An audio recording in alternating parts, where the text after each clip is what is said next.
सबको नमस्ते। आज हम टाइप्स ऑफ रिलेशंस के बारे में पढ़ेंगे।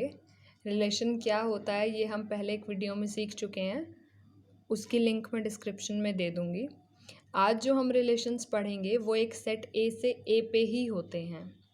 मतलब ऐसे रिलेशंस जो किसी सेट ए से ए पे ही होते हैं उन्हें हम रिलेशन ऑन ए भी बोलते हैं।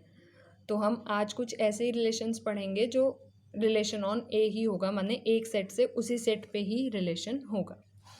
तो फर्स्ट जो है उसमें वो है हमारा एम्प्टी रिलेशन। एम्प्टी रिलेशन क्या होता है? एक रिलेशन आर सेट ए पे, उसे हम एम्प्टी रिलेशन तब बोलते हैं जब ए का कोई भी एलिमेंट ए के किसी और एलिमेंट से रिलेटेड ना हो। क्योंकि हम ए से बी पे ले रहे थे रिलेशन और यहाँ पे ए से ए ही है, तो हम क्या बोलेंगे, हम इसीलिए इसको ऐसा बोल रहे हैं कि यहाँ का कोई एलिमेंट यहाँ के किसी एलिमेंट से रिलेटेड ना हो। तो ये भी ए ही सेट है, ये भी ए ही सेट है। तो जब इस सेट का कोई एलिमेंट इस सेट के किसी एलिमेंट से रिलेटेड नहीं होता तो ऐसा रिलेशन जो है उसे हम एम्प्टी रिलेशन बोलते हैं। तो यहाँ से हमारे पास आर फाई आ जाएगा जो कि एम्प्टी सेट को डिनोट करने के लिए यूज़ किया जाता है। एग्जाम्पल से देखते हैं। फर्स्ट एग्जाम्पल हम देख रहे हैं, हमने ए ले लिया 2 4 6 8 10। आर हमने डिफाइन कर दिया ordered pairs a b, a is coprime to B. तो ये जब अगर हम इसके ऑर्डर्ड पेयर्स लिखने लगें तो ए को अगर मैं 2 ले लूँ तो मुझे देखना है कि ये और किस किस से रिलेटेड होगा अंडर दिस रिलेशन। तो ये किस से रिलेटेड होगा? जो इससे को प्राइम है। तो 2 खुद से तो को प्राइम नहीं होता। को प्राइम इंटीजर्स के बारे में भी हम पढ़ चुके हैं, उसकी लिंक भी मैं डिस्क्रिप्शन में दे दूँगी।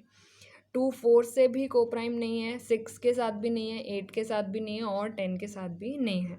तो इस तरह का तो कोई पेयर नहीं बनेगा 2 कॉमा समथिंग, तो इस तरह का कोई पेयर नहीं आएगा। सेम वे हम देखेंगे कि 4 भी किसी के साथ को प्राइम नहीं है। इनफैक्ट इस सेट का कोई भी एलिमेंट किसी दूसरे से रिलेटेड नहीं होगा। तो आर हमारा 5 आ जाएगा। नेक्स्ट एग्जाम्पल हम देखते हैं। ए हमने ले लिया 2 3 5, रिलेशन ले लिया a is divisible by b. तो यहाँ पे भी हम देखेंगे और साथ ही हमने एक और कंडीशन दे दी कि A must not be equal to B.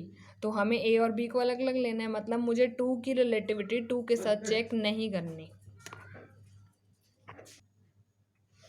2 को हम चेक करेंगे कि वो 3 के साथ रिलेटेड है या नहीं, जो कि इसके अकॉर्डिंग नहीं है क्योंकि 2 is not divisible by 3 and 2 is also not divisible by 5। तो 2 के साथ कोई पेयर नहीं आ रहा। इनफैक्ट यहाँ पे कोई भी पेयर नहीं बनेगा, कोई भी एलिमेंट किसी दूसरे से रिलेटेड नहीं आएगा। तो आर हमारा एम्प्टी सेट हो जाएगा। सेम थर्ड एग्जाम्पल, और वो तो बहुत ही सिंपल है। ए हमने ले लिया set of students of a girls school, तो इसमें सभी गर्ल्स आएंगी। आर हमने डिफाइन कर दिया a b, a is brother of b. तो जब सारी ही गर्ल्स हैं तो कोई भी स्टूडेंट किसी दूसरे का भाई या ब्रदर कैसे हो सकता है? तो आर जो है हमें एम्प्टी सेट मिल जाएगा। तो आई होप एम्प्टी रिलेशन आपको क्लियर है। नेक्स्ट है यूनिवर्सल रिलेशन। एक रिलेशन ए से ए पे, उसे हम यूनिवर्सल रिलेशन तब कहते हैं जब ए का हर एलिमेंट ए के हर दूसरे एलिमेंट से रिलेटेड हो जाए।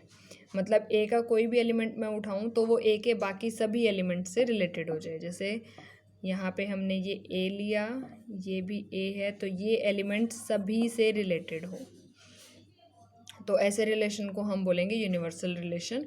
और अगर हम इसे ऑर्डर्ड पेयर की फॉर्म में लिखें तो सभी ऑर्डर्ड पेयर्स आ जाएंगे आर में, क्योंकि ए जो है वो बाकी सभी एलिमेंट से, इनफैक्ट खुद से भी और बाकी सबसे भी रिलेटेड हो जाएगा, तो सभी ऑर्डर्ड पेयर्स आ जाएंगे। ऐसे करते करते तो आर जो है वो हमेशा ए क्रॉस ए के इक्वल आएगा जब भी आर यूनिवर्सल रिलेशन हो। तो एग्जाम्पल्स देखते हैं। एग्जाम्पल 1 में हम देख रहे हैं कि ए जो है 2 4 6 8 10, a b, a and b have a common factor other than 1।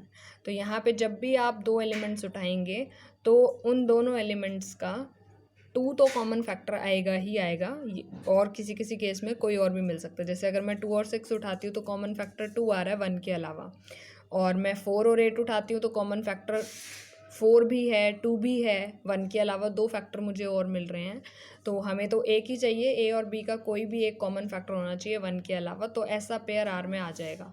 तो जब हम देखेंगे सभी पेयर्स जो ए क्रॉस ए में होंगे वो सभी पेयर्स आर में आ जाएंगे, तो यहाँ पे जो आर है वो ए क्रॉस ए के इक्वल हो जाएगा, that means R universal relation हो जाएगा। सेकेंड एग्जाम्पल भी बहुत सिंपल है और थर्ड भी बहुत सिंपल है, आप देख सकते हो। अगर आपको वीडियो में कुछ डाउट आए तो आप कमेंट्स में ज़रूर लिख कर बताएं, मैं कोशिश करूँगी कि उन डाउट्स को मैं क्लियर कर सकूँ।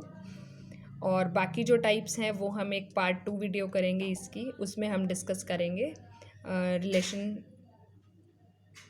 अगर ये वीडियो हेल्पफुल लगी हो तो वीडियो को लाइक करें, शेयर करें और चैनल को सब्सक्राइब ज़रूर करें। Thank you.